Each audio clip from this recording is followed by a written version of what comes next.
Welcome to This Explainer, where we're going to absolutely revolutionize how you read New Testament Greek by dismantling what is, frankly, a massive grammatical illusion. You know, if you've ever felt like your understanding of Greek verbs was kind of just a slightly more complicated version of English grammar, well, you are in exactly the right place. Today, we're literally looking directly into the grammar of the ancient author's mind. So for generations, whether it's in seminaries or weekend study groups, we've all been taught this clock-on-the-wall paradigm. It sounds so simple, right? Aorist means past, present means now, future means what's coming. And honestly, it's emotionally satisfying and super intuitive for us English speakers. But here's the problem. What if treating the Greek verb system strictly as a timeline is just completely, entirely misleading? Well, that brings us to the quiet revolution that's been happening in New Testament scholarship. Looking through the lens of Konstantin Campbell's aspect theory, we actually learn that Greek verb forms encode the author's perspective, how they conceptualize the action itself, not the physical time it occurred. The verb form is really all about spatial and internal perspective. Think of it as a camera angle. Time? Well, time is just a secondary byproduct. Here is our director's cut for today. 1. The time myth. 2. Camera angles and zooms. 3. Debunking pulpit myths. 4. Discourse topography. And finally 5. A case study on the Cana miracle. All right, let's dive right into section 1, the time myth, and shatter that clock once and for all. The absolute pivotal realization you need to make here is that the Greek verb form itself doesn't actually carry a built-in timestamp. Temporal reference, whether something happened yesterday, today, or tomorrow, is merely a secondary implication. It's supplied entirely by the context, the surrounding vocabulary, and the mood of the verb.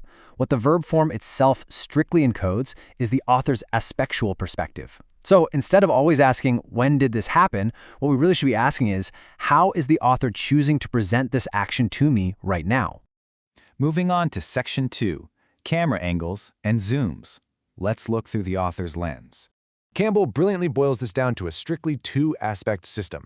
First up, we've got the perfective aspect, which is expressed by the aorist tense. Think of this as looking at a massive mountain range from a 30,000-foot airplane view. You're seeing the whole range at once as this bounded, completed whole without really worrying about the individual valleys or ridges. Then on the flip side, we have the imperfective aspect, expressed by the present and imperfect tenses. This is like the camera dropping all the way down to the ground. It's the hiker actually on the trail, surrounded by trees, experiencing the internal unfolding process of the climb. You're viewing the action directly from the inside. Okay, so you might be wondering, how does the perfect tense fit into all this? Well, it's not a completely different aspect. Instead, think of it as the director using a spatial zoom. The perfect tense is really just that hiker on the trail imperfect aspect, but pushed into maximum vivid proximity. It brings the action right up into the camera lens. A truly profound example of this is Jesus on the cross saying, "Tetelestai." It's not just some past event. It's an ongoing reality pulled so incredibly close to the reader that its absolute finality is basically pressing right against your face. Conversely, the pluperfect tense acts as the exact opposite zoom. Its heightened remoteness, it pushes the imperfective action deeply into the background narrative past, totally removing it from our immediate view. Like when John uses istikeson in his gospel to describe people who had been standing around, he's purposely shoving that state far into the background just to set the stage for the real foreground drama. All right, let's get into section 3, debunking pulpit myths, where we look at aspect versus actions art. This is a crucial point. We absolutely must firmly separate aspect, which remember is the author's chosen camera perspective, from what linguists call actions art, which is simply how that camera angle interacts with the actual dictionary meaning of the word in its specific context. Have you ever heard a pastor passionately claim that a present imperative means you must keep on doing something repeatedly? Well, they might want to quietly rewrite that sermon because that's a myth. The linguistic reality is that an imperfective command simply invites the reader into the interior of a process. It dictates the perspective, not the frequency. By the same token, the aorist doesn't automatically mean a once-for-all action. It literally just means the author is using that 30,000-foot airplane view to summarize the action as a bounded whole.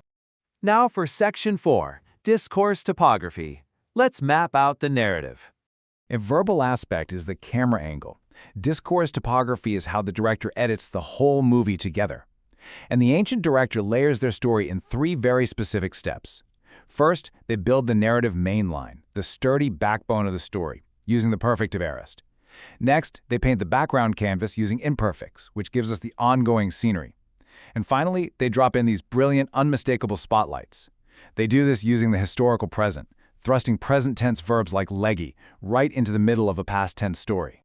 So when you're reading a story set in the past and suddenly the author just switches to the present tense, it's not a grammatical mistake. It brilliantly illustrates deliberate foregrounding. The author is practically yanking the camera forward, pulling an action out of the narrative stream and shouting, "Hey, pay special attention here. This matters."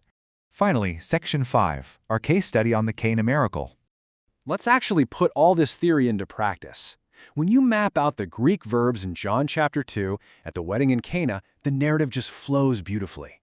John opens with the imperfect verb in to lay out the background canvas, setting up this rich, ongoing scene of the wedding.